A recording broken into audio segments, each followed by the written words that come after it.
after that, we had the Intercontinental Championship, AJ Lee versus Becky Lynch. And to be completely honest with you, I didn't have Yeah. anything from this match. I just Well, didn't. I hold don't up now. know. Let's back it up. What did you think of the entrances, Micah? You had Becky Lynch and the band. Did you like that? Well, I do. We talked about it off air. I do like the Becky Lynch theme song. I think it's one of the best right now. Old buddy from the Wonder Years was a step behind and a dollar too short on the lip sync, Yeah, yeah. You got busted. What about but AJ Lee with her well, I entrance? thought that was a fun, moment for her and her fans. We kind of got a laugh about it on the stream that those young ladies were probably not even alive whenever AJ was making her first run. I saw the little girls, man. It had me skeptical. Marty Skrull was gonna Oh make his God. debut. It was so many of them running around. I think he was actually in Vegas. I'm No, sure he not even was. trying to be funny. I'm sure. Not. Yeah, he was there. Probably had floor seats. Probably right next to Ted DiBiase. But yeah, I thought it. Please tell me. Please tell me you saw the video of him We're gonna talk recording about it. himself for 2 minutes. We're gonna talk about it when we get to the match. But Oh, yeah, man. The entrances they were the entrances all together were not. They were okay for night one. I think they did better on night two, especially with Punk and Roman.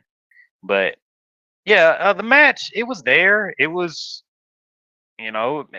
stop me if you heard this before, Micah. It was quick, but yeah. I didn't think it needed to go that long because let's be honest here, Micah. We knew, or at least the majority of the fan base knew, dang man, night one looked like buns. It's gonna be garbage. And then when it turned out to be garbage, everybody was surprised that it was garbage. Micah, are we just being jaded wrestling fans right now?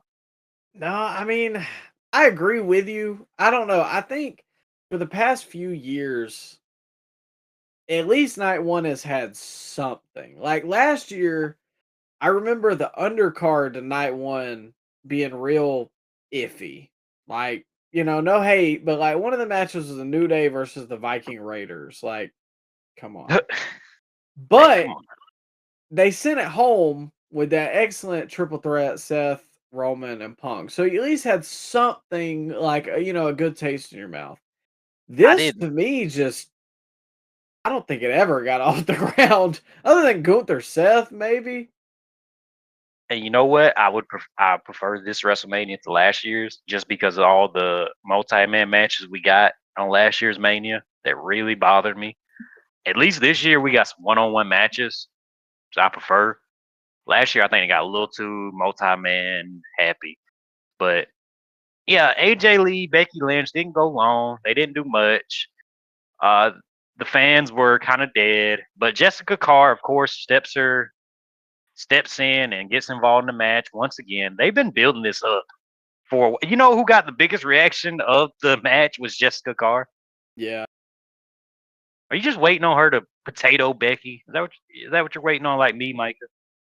Oh No yeah. pun intended. I think Then Becky's we can Irish. run it back at Backlash. At Backlash. Yeah, it just feels like every single Becky Lynch match, Jessica Carr is the referee. And they're just building that up slowly. Don't say we don't tell stories here, pal. We tell stories. Long-term Yeah. stories. And hype moments. Hype moments, too. Lest you forget. Yeah, I don't know. I feel like I thought their match in Elimination Chamber was okay. But I was expecting maybe a It's, second gear here. Like I said, it's Mania. I figured Becky and AJ would kind of go out there. And yeah, I don't know it's, if, like I said, Riyadh made the call and said we need our oh, ad come on. spots. Stop. Come Or on, man. They said women's matches? get this off of here. Tell them to go home. Yeah. How You know, are we supposed to broadcast this in Saudi when you got all these women matches on night one? this is AJ Lee's first WrestleMania loss. Really? The streak is over. Yeah, it was her first Mania loss. Who all has she faced at Mania? I could not tell you a single Mania match of hers off the top of my head. Well, her last Mania match was 31, and that was a tag match. And I believe she tagged with Paige against the Bellas. And the Mania before that, WrestleMania 30, she had a 12 women's Vicky Guerrero's Open Invitational Challenge. Now, correct me if I'm wrong, Micah, but I'm pretty sure that's what they called it. And she won that. And I think the Mania before that was she was accompanying Dolph Ziggler to the ring, so she didn't have a match. And 2012, she accompanied Daniel Bryan to the ring, so she didn't have a match. But she won the 2 matches she was in. That's all we gotta know about this stat. Okay. Well, Yeah, yeah. we move on to a man who has pretty much had a losing streak at WrestleMania. Gunther versus Seth What? Come on. Rollins. What? Losing streak. He has. He lost the year before to Sami Zayn, and then he Oh yeah, he lost to did. Jey Uso last year. Oh yeah, I guess you got a point. Yeah. But this Oh, one was probably my most anticipated of night one. I knew that these two guys could create magic if they had the time to do so. And I felt kind of vindicated. I wish for two things. So I understand why the Braun Breaker inclusion was added. However, I do kind of just wish we got a one-on-one between these two. And I wish they had gotten maybe 5 to 10 more. Let them go 25 to 30 and just have an all-time classic. I think they were on their way to that. But then again, obviously the story we're building throughout the summer is Braun versus Seth at SummerSlam. So it makes sense. But I thought both guys did well, and I was glad that Gunther picked up the win here. are we really gonna stretch that out to SummerSlam? That's what we do here, pal. We don't give you anything on the weekly Oh my god. shows. Jesus. It's like 4 months away. Nah, How are they maybe gonna do that? SummerSlam, but they may do it earlier because if you I read the would hope dirt so. sheets, Oh, uh, apparently they're trying to run Gunther Roman soon as well. So if we got that on the card, we got to have something. You know what I mean? It sounds like they're trying to run a big event between now and SummerSlam. maybe the King of the Ring. I think that. Well, I don't know if we're gonna do King of the Ring in Saudi Arabia, but uh, yeah, I would not want to see that stretched out for 4 more months. But yeah, man, Michael Cole stunk in this match. Did you did you like Michael Cole's commentary throughout this whole weekend? I thought he got exposed. No, he was horrible all weekend. Garbage. Stuttering. Uh, Getting things the wrong. the clip that we put on TikTok obviously was Oh no. an odd slip choice of words. Uh, Did you think Vince was in his ear? Like, I swear, bro, if you just gave me a transcript of what Michael Cole said throughout that Gunther and Seth Rollins match, I would think Renee Young is back on commentary. It was just, he was horrible. And then when Braun Breaker made his big return, Cole just didn't even, he didn't sell it as a big moment. That was a big surprise. well, And it's not just only like, oh, that, that Braun Breaker's here. Oh, okay. but like Come go on, Cole. watch the final like spear of the Punk Roman match and just listen to the call. The call is like all time lackluster.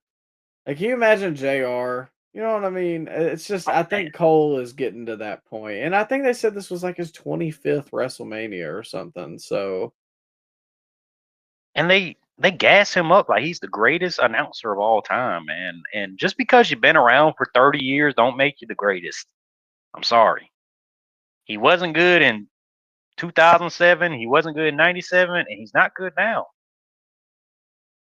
He's even worse now. He is worse. You know, there was a point where Triple H took over where he was kind of okay, kind of good, but I don't know what's happened to Michael Cole. Over this last year, he might win my worst commentator at the end of the year, man. He's been that bad. yeah, WrestleMania was definitely not a good Yeah, look at all. he makes you want to watch the show on mute. I just Yeah. don't want to hear from him. And he's the play-by-play guy. Like, I this is actually complete garbage. I like Joe Tess a lot more as a play-by-play guy Oh yeah, because they do have the I same agree. kind of like radio voice cadence, but at least with Joe Tess, I don't know, he tries. He has a little more like gravitas in his voice now. It's Cole, I don't know, it just phoned in. it sounds more natural when Tess does it too, as Yeah. opposed to Michael. It sounds like he's rehearsed the lines in the mirror, and I mean, it's delivered, but it's just not delivered well, and it just makes you roll your eyes when he says something.